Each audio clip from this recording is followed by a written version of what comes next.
Hey guys, what's up? This is Andrew for TRENDLINES.com. Sorry, I wasn't there for the past 2 days, guys. I was very busy at work with all the market crash and stuff. But I'm back. I'm back to do some technical analysis. So today I want to make an update on GameStop and AMC together in the same video, so you guys receive it right away.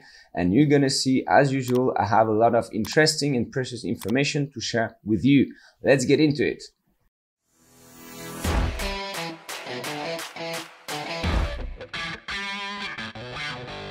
Alright guys, so let's start with AMC first. So the last time I did my video, guys, I think it was around the 9 level, and I was telling you that I was seeing a B wave starting here. So let's go back on the forward time frame first. Alright, here we go. So just to sum up a bit the situation, I'm here trying to analyze this whole complex correction, and I'm trying to label it using ELLIOTT wave theory. That is just here, guys. You know, I'm just using this book all the time, and I analyze the market price action using this theory. And of course, I apply my other indicators and techniques to this more global theory. So here, what I was telling you is that I was missing an ABC to do my WXY correction.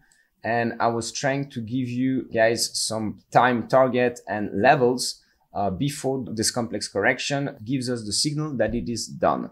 And to zoom in here a little bit, guys, I was telling you that here we are waiting for a B wave, and I gave you a technique that here worked perfectly to actually enter this move up before it's actually starting. Let's see how it played out here. You see, guys, very well. It played out very well. I just used here the trend line method that I like to use, that is very efficient, that consists of connecting the highs you have in the same wave. Don't do this, guys, with highs that are not in the same waves. I'm going to show you some example, for example, on GameStop, where it didn't work. But here, if you connect the highs of the same wave, you wait for a breakout, you wait for a retest, you buy the retest. So you would have bought here, guys, at 9, and then you can benefit from this whole move up. So this is what happened. So let me just remind you quickly the different scenarios that we're having. Here we are waiting for another corrective pattern, but we don't know if it's going to be a zigzag, a flat, or triangle. So first, where the B wave is supposed to go. So if it's a zigzag, it's supposed to go to the 0.618 fib retracement level, which is here at 11. All right, so this would be a typical zigzag. We go to 11, and then here we probably go to 830. All right, if it's a zigzag. So depending on here where we're having the reversal, I'm sorry, guys, I think we're gonna have one more reversal before going higher again, and going to 35, which is my target. So if the B wave goes to 11, the C wave will probably go to 830. But if the B wave, guys, goes to around the 12 area, so we know it is a flat, and a flat usually has a C wave that goes to the bottom of wave A. Once again, you can have some flats that go slightly deeper. Let me show you this. You just use this file that is, my guide to apply the ELLIOTT wave theory. So you want to check the flat, just check the flat.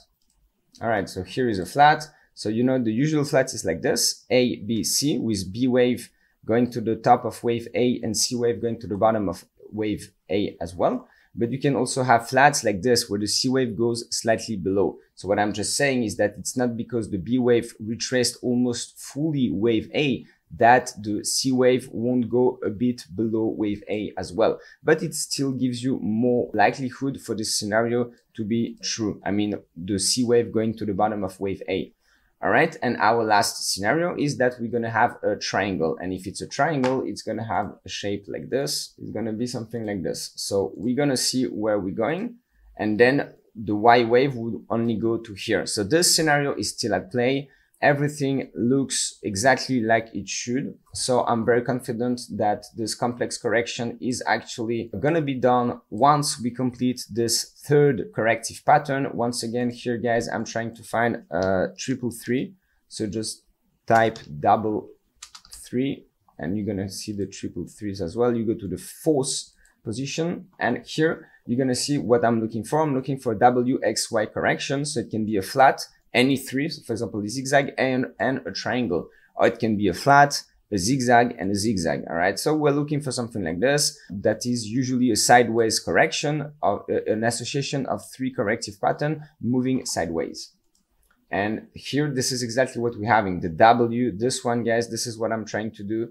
W, X, Y. So I'm wondering where the Y would be. Here, here, here, or here. So let's see. I think we have until end of May to find out where this could go. And then, of course, we're going to use the same techniques as we always do, guys, to enter the trade. So you don't enter the trade just because the level looks attractive. This is not how traders are actually working. I mean, this is not how I like to work. You enter the trade once you have the signal. So once again, I repeat, the kind of signal that you're going to have, you can use it as well for the end of wave B, guys. You see here, you connect the lows.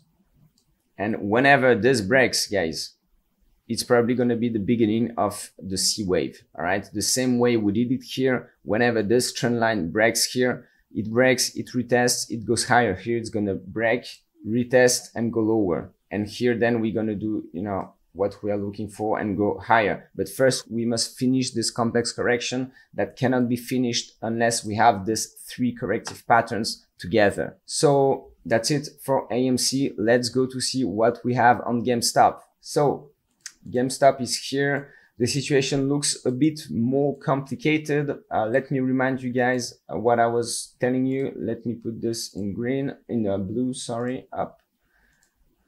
So I was very convinced that this was what was at play, and I was expecting, you know, a triangle here, A, B, C, D, E. And here I was supposed to have my D wave, but guys, things have changed, you know. When I give you like a view like this, it's only my preferred scenario, but of course you always need to be aware that there are many other scenarios that can take place, you know, even in the same global view, which is bullish for me. Here we don't have this triangle anymore. So let me show you guys what happened on the hourly time frame. And this is why, you know, even if your scenario is not the correct one, trading is about not losing money here by knowing whenever it's not the scenario that is going to happen. And here you see, when I connect the lows that are here, 1, 2, 3, 4, 5, 6, and the 7s, guys, let's zoom in even more. And let's see what happened here, guys. Let's see what happened. Let's see how this triangle, this forming triangle actually broke. So we are like this. So let me connect better on the 5 minutes time frame. It's just a question of cutoff. When I change the time frame, I sometimes need to reconnect, but I want to show you guys that these connections are here very good. So it's connected here, here, here, here, and it gives you the breakdown signal. So here, guys, on the 10th of May at 157, when it got broken, guys, this was for me the signal that the triangle pattern won't happen. It cannot break, all right? It should have hold. It didn't hold, then it means it's not a triangle and it's another pattern. So here, the way I would have traded it, if I was involved in trading GameStop, I would have just stopped my position around, you know, I usually like to take 1 or 2% buffer, so probably around this level, all right? I would have stopped my position maybe around 153, something like this. And then I would have waited for some better signals to go back in the trade. And sometimes I would have bought, you know, lower than where I sold, sometimes slightly higher. It doesn't matter, guys. You know, what matters is not to keep a position that you're not comfortable with. Here, I wouldn't be comfortable to hold GameStop shares on the short term, on the very short term, I mean. So let me show you guys now the different scenarios that we're having.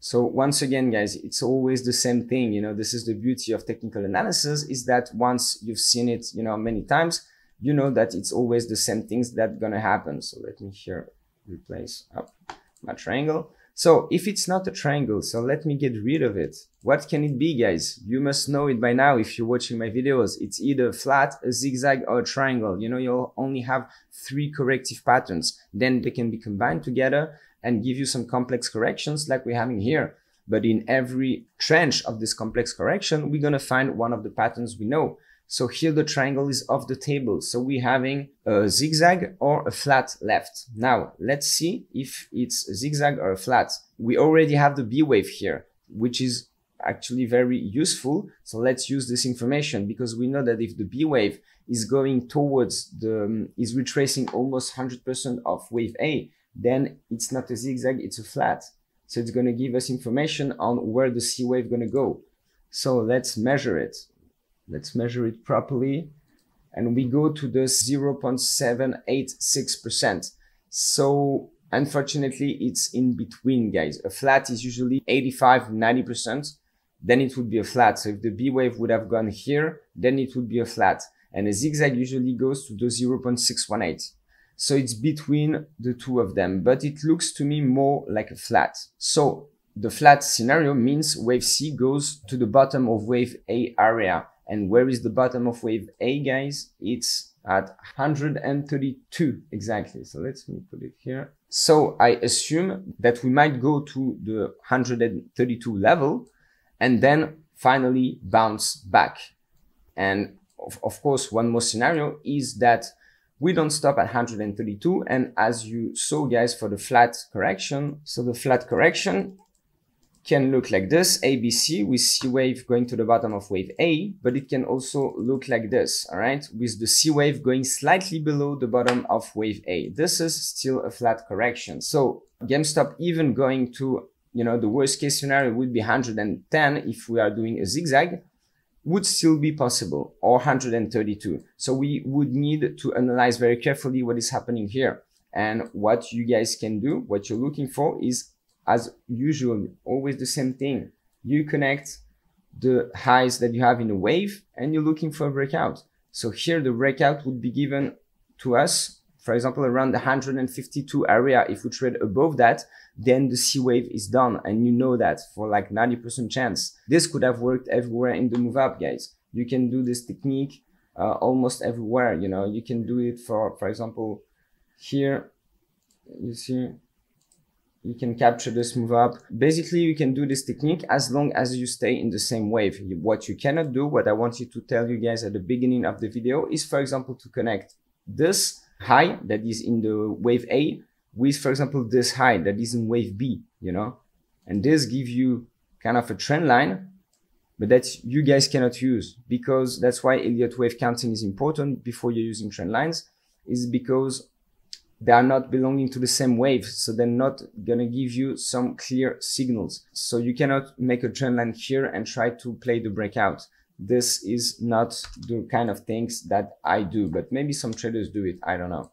So to sum up the situation, guys, we are actually waiting for the C wave to bottom. I think it can bottom, to be honest, everywhere. So we are looking for the breakout of the C wave. This is the best way to know it's finished. And the lowest level it could go, I would say 110, all right? Even if it goes there, I'm still bullish. I'm still bullish, and I'm still in this kind of sideways correction that I'm trying to fit with Elliott wave patterns. And I would still have my, you know, longer term scenario that is holding. Let me remind you, my longer term scenario is that this is just a 1, this is a 2, and we are having a 3 that is coming, all right? Probably going to go to the 500 area, correct, and then blow it up and go to the 100, 800, maybe 1000 area.